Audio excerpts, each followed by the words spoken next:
दिल्ली के वसंत विहार इलाके में 3 सदस्यों के परिवार ने किया सामूहिक आत्महत्या।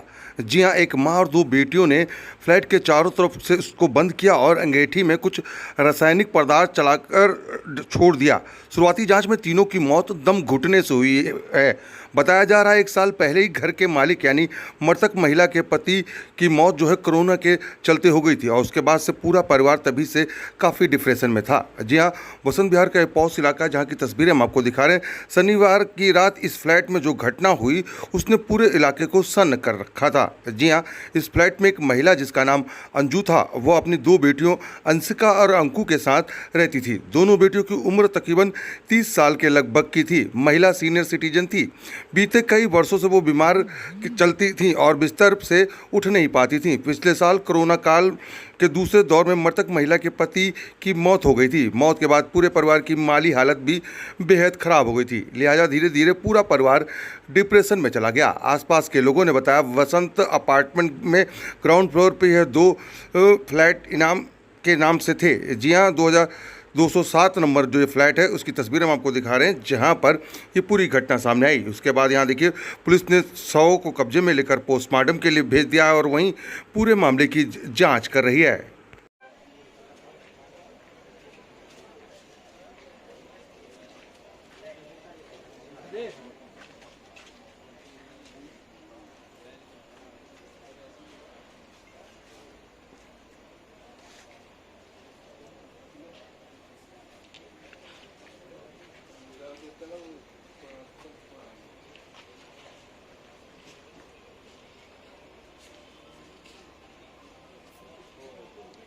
मनीष जी, आपके इलाके में क्या घटना हुई है, इसके बारे में बताइए। यहाँ पर 2 बच्चे लगभग 30 साल के आसपास उनकी एज है, लड़कियाँ हैं और एक उनकी मदर है।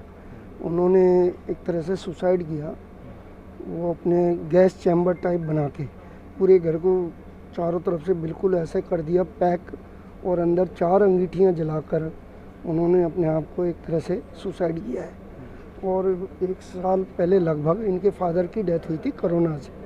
तब से ये कुछ अंदर घर से बाहर कमाते थे और अभी जैसा कॉलोनी में शाम को एक किसी ने सुबह भी बजाया, शाम को दरवाज़ा तो खोला नहीं। फिर उन्होंने प्रेसिडेंट को बुलाया। फिर मैं भी यहाँ से आ रहा था तो मैंने देखा पुलिस वाले भी खड़े थे, तो हमने फिर यहाँ पर सारा वो देखा कि कुछ खिड़की में से देखा झांक के, तो वो डेड टाइप लग रहा था कि मरे पड़े हैं। और ये जो भी उन्होंने किया मतलब गैस चैम्बर टाइप बना के अपने आप को सुसाइड किया है। और इसी तरह के गैस के भी स्मेल आ रही थी। हाँ, जब खिड़की की जाली को हमने थोड़ा सा किसी ने खुलवाया तो उसमें से एकदम बदबू सी आई और ऐसा लगा कि कोई गैस या जैसे जैसे वो बनी होगी। तो उन्होंने दीवार पे लिखा भी हुआ था, जो अंदर वाले दरवाज़ा जब पुलिस गई है तो उन्होंने जो पढ़ा है उस पर लिखा हुआ था कि ये गैस चैम्बर है और इसमें मोनोडैक्स कोई गैस बन रही है, तो यहाँ कोई भी मोमबत्ती ना जलाएं और कोई ये ना करें, आग लग सकती है। ये उन्होंने लिख के गई हैं लड़कियाँ, और उन्होंने जो भी सुसाइड नोट भी लिखा है। उनके परिवार में जो लोग थे, क्या और कोई बचे थे या फिर कोई नहीं? यहाँ तो कोई रहता नहीं दिल्ली में। अभी पुलिस ने उनके जो मोबाइल से ही कॉल किया है तो उनके कोई शायद ताऊ वगैरह कानपुर से बात हुई है, तो वो कल आएंगे। तो क्या ये इनका हर परिवार जो खर्चा कैसे चलता था? वैसे तो उनके फादर थे सीए थे, लेकिन कभी उनके रहते भी वो घर से बाहर नहीं निकलती थी लड़कियां, और मदर भी बीमार रहती थी। और जो घर के ठीक पीछे वाला घर उन्होंने किराए पे भी दे रखा था, 14,000 लगभग किराया आता था, पर पिछले 6 महीने से वो भी उन्होंने खाली करा लिया था। और अब जो भी कारण रहे होंगे उन्होंने जान के इसको खाली कराया। क्या कराया? बिल्डिंग उन्हीं की है? पूरी बिल्डिंग नहीं है। ये एक्चुअली ग्राउंड फ्लोर के 2 फ्लैट उनके थे। जो उनकी मतलब मदर थी बच्चों की, उनकी नानी ने मतलब ये उनको एक तरह से अपने बाद की इनको दे दिए थे फ्लैट। अच्छा, पुलिस ने जो जानकारी दी है उसमें ये कहा है कि ये लोग पहले भी सुसाइड अटेम्प्ट कर चुके हैं। हाँ, मतलब उन्होंने सुसाइड नोट में ये लिखा है कि हमने 1 साल पहले भी ये प्रयास किया है, मतलब सुसाइड का। पिता के मरने के बाद? हाँ जी, ये उसमें लिखा है। आप यहाँ के निवासी हैं, काउंसलर हैं, इलाके में किस तरह का माहौल है? नहीं, यहाँ कोई किसी प्रकार की कोई ऐसी घटनाएं होती नहीं हैं, पर जनरली अब वो बच्चे बाहर नहीं निकलते थे उनको, क्योंकि उनके फादर के रहते भी वो अंदर ही रहते थे। हमने कभी उनको नहीं देखा। जब उनके फादर की डेथ हुई थी तो कोरोना काल में डेथ हुई थी।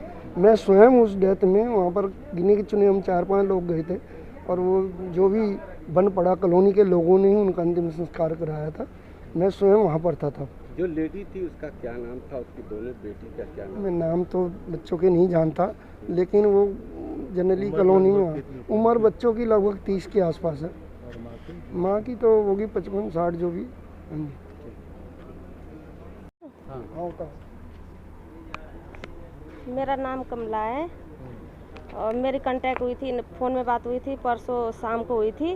और कि ये करीब 7:30 बजे की, दिन में भी कॉल किया था उन्होंने।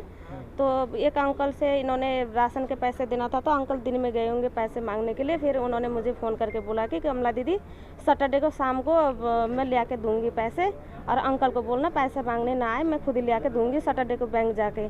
फिर मैंने ठीक है। फिर कल दिन में इन्होंने एक बार फ़ोन किया होगा, मेरे कांटेक्ट नहीं हुआ। मेरी बेटी, मैं दवाई खा के सो रही थी बीपी का, और फिर मेरी बेटी ने फ़ोन उठाया तो ज्योति मम्मी ठीक है? मैंने हाँ दीदी मम्मी ठीक है, सो रही है बीपी की दवाई खा के।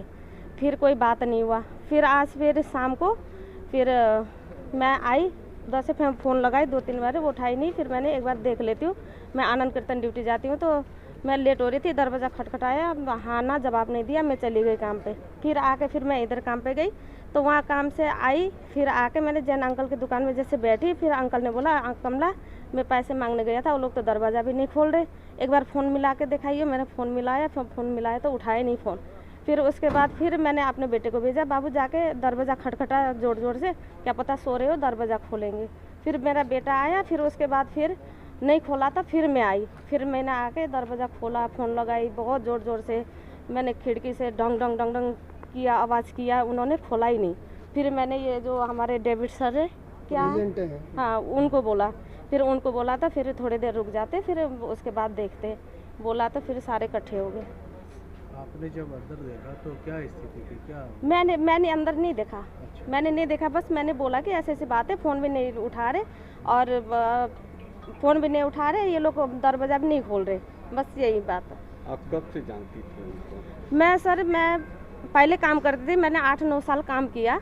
जब से ये कोरोना चल रहा था, जब से मैंने काम नहीं करती। जैसे बीच में जैसे बुलाते थे, जैसे 5 महीने में 6 महीने में एक बारी, तो मैं झाड़ू पोछा करती थी आके, फिर मैं चली जाती थी। कैसी बोलचाल में कैसे थे? बोलचाल में तो सर अच्छे थे, पर परेशानी तो लगते थे क्योंकि पापा जी ऐसे हो गए, फिर मम्मी बेड में 12-13 साल से बेड रेस्ट पर पड़ी है, मम्मी भी वही हांगना मुतना सब कुछ बिस्तर में, परेशानी तो है, पर उन्होंने ऐसा कुछ बताया ही नहीं हमें। फ़ोन में बात होती थी। माता जी का नाम क्या था? माता का नाम मंजू, हाँ। अब आगे पीछे मुझे नहीं पता, और बड़ी वाली लड़की का नाम अंकु है, छोटी की अंशी नाम है।